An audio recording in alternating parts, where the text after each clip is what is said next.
after the true Salaahuddeen went back to Damascus.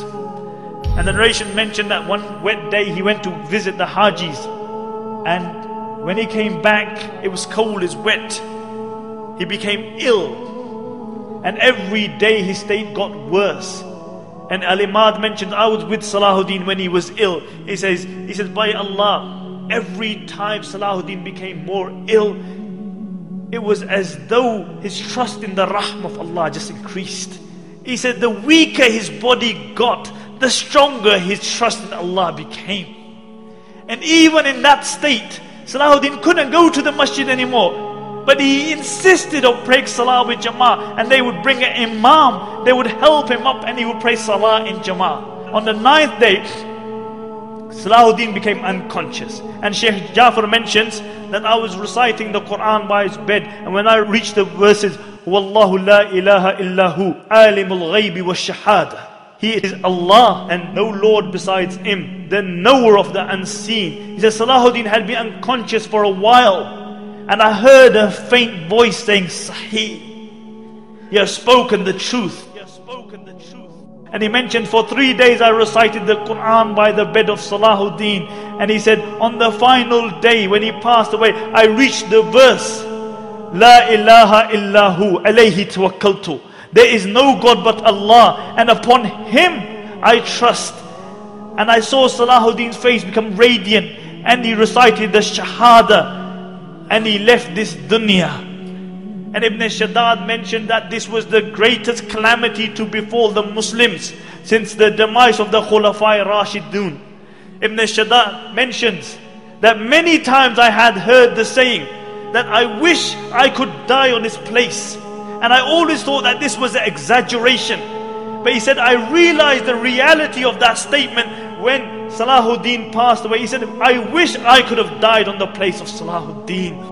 And Abdul Latif, the famous physician, says that he was mourned like a prophet because everybody loved him. The good loved him, the bad loved him, the Muslims loved him, the non-Muslims loved him. Everybody loved Salaahuddin. And what did this king leave behind him? King of Egypt, king of Syria, Lebanon, Yemen. What did he leave behind him?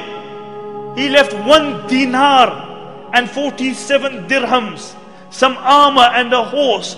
This is all he left behind him. They had to borrow money for his janazah. But I'll tell you what he left behind him. He left a legacy behind him. He left a legacy behind him. And this is why we are gathered here today. He passed away at the time of Fajr, and after Dhuhr they brought his body out. And the narrations mention that people screamed and cried as though the whole dunya had just become one place. And many people, when they saw his dead body, they couldn't believe it. They became unconscious. They didn't attend the janazah because they couldn't believe that Salaahuddin had passed away, the liberator of the holy lands. And how was Salaahuddin buried? They had to borrow money for his janazah. And Qadi Fadil gave a fatwa that Salaahuddin should be buried with his sword, so that on the day of judgment when he's resurrected, and one of the 7 people who is under the shade of Allah is Imamun Adilun, a just ruler, when he's under the shade of Allah subhanahu wa ta'ala, he is leaning upon his sword. So everybody sees that this is the liberator of the holy lands. And on his tomb they wrote, because this was the man who liberated, this was the man who flung open the gates of fortresses and castles of the Christians, one after the other. And on his tomb they wrote, Oh Allah, as his final victory, open for him the gates of Jannah. Open for him the gates of Jannah. And my dear respected brothers and sisters listening at home, Salaahuddin is one of the greatest heroes of Islam. And this is why we have gathered here to remember this.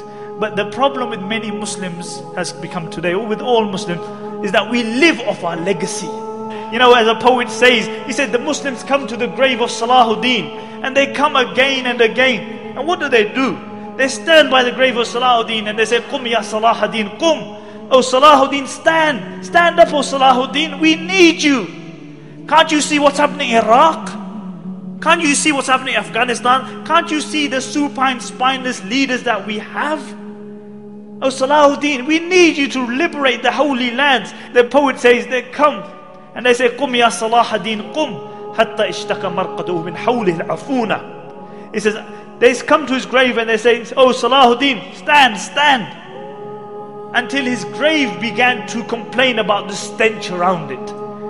And the poet says, كم مرة في العام توقظونه كم مرة على الجدار الجبن تجلدونه أيطلب الأحياء من أمواتهم معونة. He said, how many times in the year are you going to wake Salaahuddeen up? He said, how many times are you going to whip Salaahuddeen for your own cowardice?